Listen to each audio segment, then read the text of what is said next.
CRCL stock analysis for next week, 4th of August and onwards. What I'm breaking down here is my exact play and whether I'm buying, whether I'm not.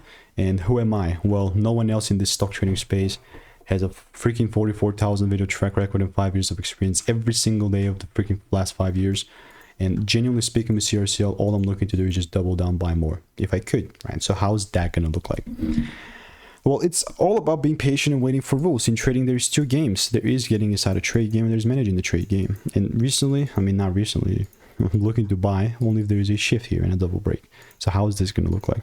Well, there's not a shift. Came down.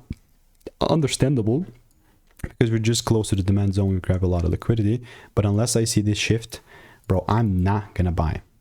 Nah. So that's it. If you want to stay tuned, get my money making emails and insights, then just click the first link in the description and I will continue to keep you updated. Goodbye and enjoy.